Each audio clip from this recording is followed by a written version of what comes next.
tried counting sheep jumping over a fence. He hummed a lullaby, but his eyes were still wide open when a fairy moonbeam peered in and hummed, "Hello, little boy, in your pajamas. Are you on your way to Sleepy Town?" Little boy Blue replied in a singing way, "The harder I try to sleep, the more awake my eyes peek into the world." Then Fairy Moonbeam danced straight into the room to a painting hanging on the wall. Humming, "Some go up and some go down, all on their way to Sleepy Town." The painting showed a long road with houses on either side. Suddenly, the most surprising thing ever happened. Stars shone in the sky in the painting and began to twinkle, twinkle and twinkle. Light came out of the windows of the houses, and they began to twinkle, twinkle, twinkle. Fairy Moonbeam said, "Little boy, although I don't know your name, let's just step over to painting's frame together." As she said, they did.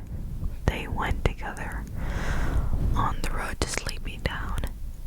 As little boy Blue looked back, he saw 100 other children stepping over the painting's frame, and he saw all his little friends following him. There was Betty with her new doll close to her, and Bobby with his teddy bear. Little Mary was coming too, dragging her cart behind her. A sleepy old man lit lamps all along the road and hummed, "Right foot, left foot, up and down. That's how we walk. That's how we march to Sleepy Town." They saw a sleepy old windmill turning and turning, around and around, and the windmill buzzed. "Here they come, with a smile and a frown, on their way to Sleepy Town." At that moment, Betty sat down and fell asleep under the windmill. The rest of the children walked on. They could see the lights of Sleepy Town twinkling, twinkling and twinkling in the distance. They heard the sleepy birds chirping in the trees. "Here comes a funny boy. He visits Sleepy Town often." At that same moment, Billy sat under the trees and fell asleep, while other children hurried on. They passed a sleepy little stream that murmured, "Hooray, hooray! For pajamas, you'll need them in Sleepy Town." All the children, except for the little boy Blue, sat down and started throwing pebbles into the stream, and soon they began to nod off and fell deep asleep. Fairy Moonbeam hummed, "The hours come, the hours go."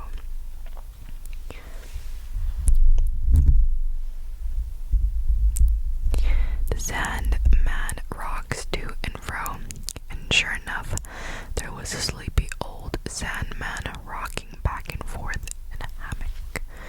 Little boy Blue was so tired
house, and the street light shone with a sparkling light. Uncle Phil said, "You're a little boy in pajamas, so I bought Sleepy Town for you." Boy Blue thanked Uncle Phil and played for many hours with his new toy town. Fairy Moonbeam peeked through the window and hummed as she watched little boy Blue play. Every child in pajamas is on their way to Sleepy Town. Her voice was sleepy, so incredibly sleepy that while she sang, even Uncle Phil, who was telling the story, fell asleep. All the fairies looked down and said, "They're on their way to Sleepy Town." That was a good book. And I hope by now you're asleep, but that's okay. I'll read one more story. Also, I hope you don't get freaked out by my closet being open. I gotta let the air circulate, so that's why I have that. Let's go look for another book.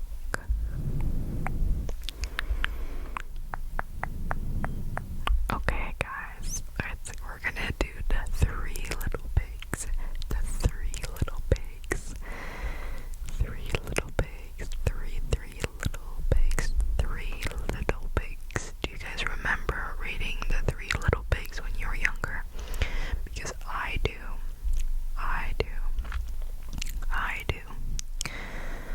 Okay. Once upon a time, an old mother pig had 3 piglets. Unfortunately, she didn't have enough food to keep them, so she sent them out to seek their own luck. When the first pig went out, he met a man with a bundle of straw. The pig said, "Sir, please give me the straw so I can build a house." The man gave him the straw, and the pig built a house out of straw. Soon after, a big bad wolf passed by. He knocked on the door and said, "Hey, little pig, let me in." The pig replied, "No, not by the hair on my chinny chin. Then I'll huff and I'll blow your house in," said the wolf. And so he did. He huffed and he puffed and he blew the door down. The little pig quickly ran away to his brother. His brother, the second pig, had met a man with a bundle of sticks. The pig said, "Sir, please give me the sticks so I can build a house." The man gave him the sticks, and the pig built a house out of sticks. He was sitting in his house feeling proud when he heard a knock on the door. It was his little brother. "The wolf blew my house down. Please, can I stay here?" "Of course. My house is made of sticks. It's safe for sure," his brother said. Then the big bad wolf came by the house made of sticks and said, "Hey, little pig, let me in." No, not by the hair on my chinny chin, replied the pig. "Then I'll huff and I'll puff and I'll blow your house in," said the wolf. And so he did. He huffed and he puffed and he blew the door down. The 2 pigs quickly ran away to their other brother. The third pig had met a man with a load of bricks.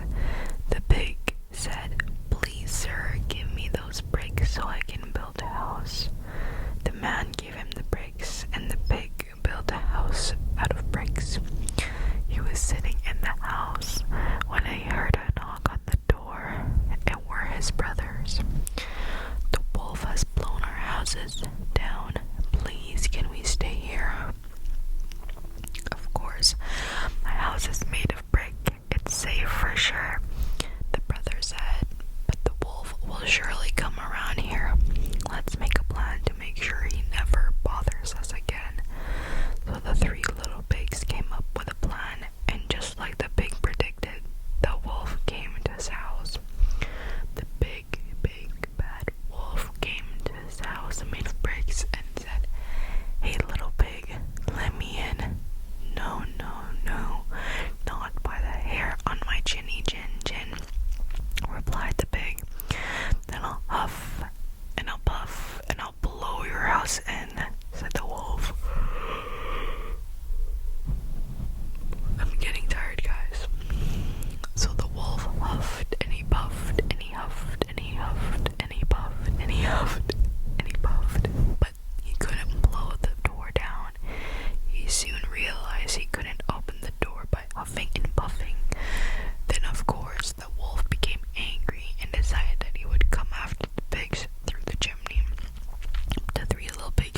what he was planning to do, and they hung a water kettle over the fire.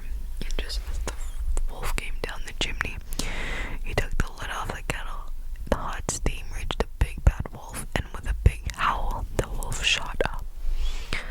Ouch, ouch, ouch. Oh, you pigs, I will get you someday.